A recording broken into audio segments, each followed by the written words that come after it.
Let's talk about this coaching and feedback piece, because when I looked at the CEO space model, and Leslie Laycox, we've had a great time to chat about it.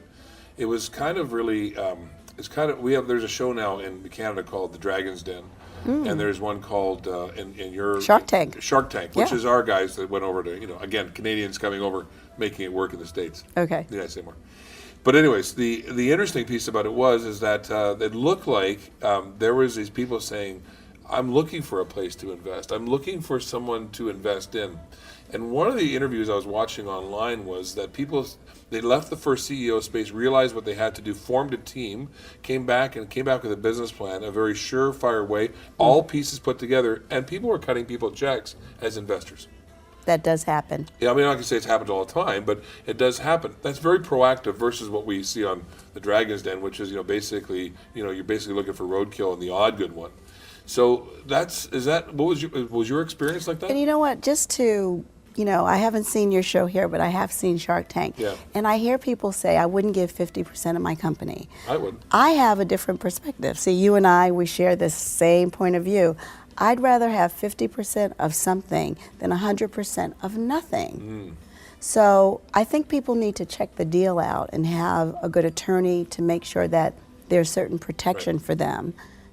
But I don't think that if you sell 50% of a company that may never get off the ground, statistically speaking, a large amount of businesses, similar to divorce, they don't work out. Well, the numbers line up exactly how you say. And the point of the matter is that when people, I guess maybe because I've been in the media or I've been around some genius people, I've seen products that would probably change the health of half a nation. But the business owner, the person that created it, is so business inept that the product never gets off the shelf. There you go. And see, this is where CEO space comes in, because they have a level of education that you can actually be a business person in your own business. You may be the person with a great idea, but you may still need the back office person. So how does that help you? Give me a day in the life of a CEO space. Once you said, okay, you found out what you wanted to do, what you wanted to sell, what you were going to present, what you were looking for, and you saw where your gaps were. Yeah, it was like Swiss cheese, gap. Okay, so tell me about the gaps and how have you filled them? Well, I fill them by, first of all, having more clients, by being there, because I don't like to market. Right. So that was the first thing. The second thing is that I was looking for a specific niche that I wanted to get into. Which was? Which was being a media coach for the pharmaceutical industry. Oh, wow. Trying to make them look good.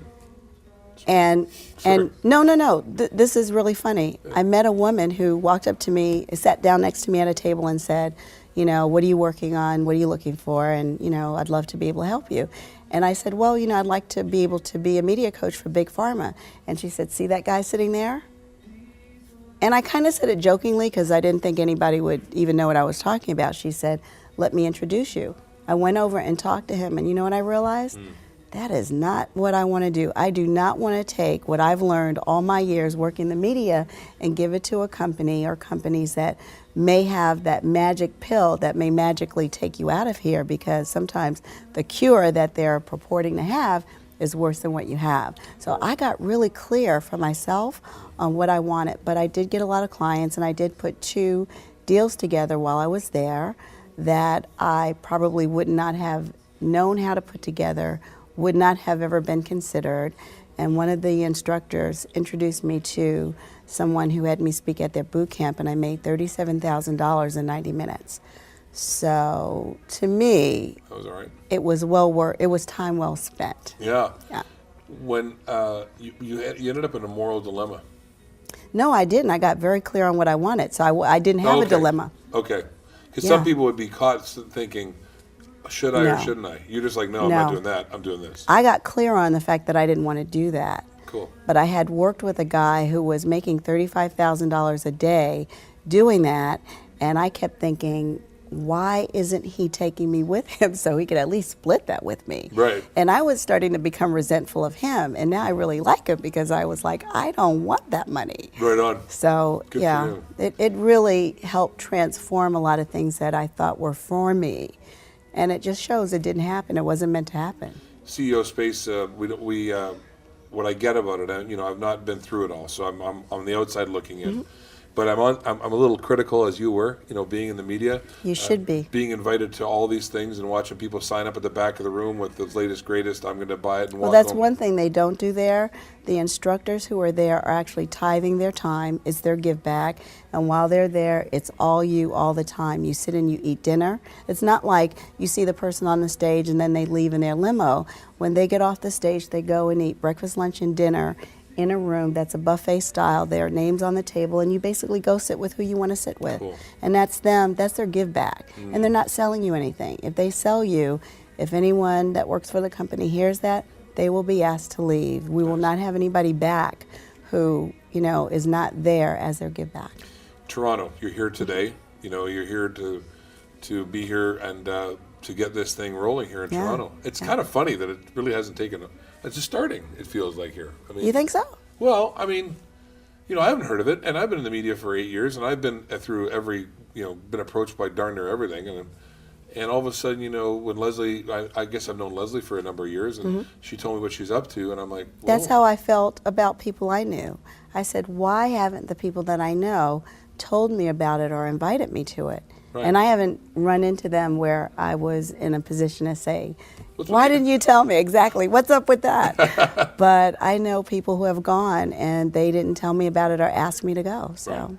So now you're here tonight. I am. You're going to be speaking in a few moments. What's your aim for being here?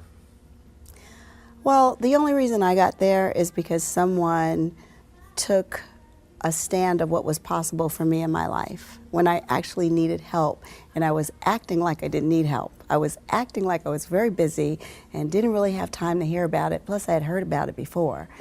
And they didn't just rest on, well, that's fine. They just said, I think you'd really like it, and I want you to hear more. What were you going through that you were kind of doing this facade thing? Well, in the entertainment industry, you always have to look busy and in demand. Right. So it wasn't just that I was going through something. It's that, that's the culture that you're Right. in. So that's part of it. The Writers Guild was on strike, and the Actors Guild were threatening to go on strike in 2008 when I went. So I was going through a lot of not enough clients, need some more money, and what am I going to do?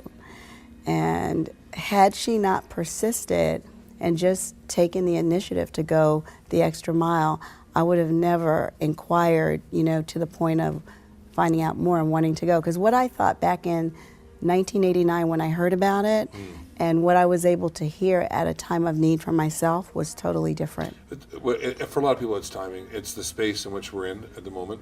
A lot of people coming today, do you feel, because the way the economy shifted, so many experts, so many people that feel they have more to offer, but now need some good mentorship? Or is it the same? I think people will, almost like a movie you go to see, not because it's a movie you choose for yourself, but when other people talk about it, you want to be able to talk about it. So I think a lot of people will come just so that they'll know what the story is. Oh yeah, I heard about CEO Space, kind of like that. Right.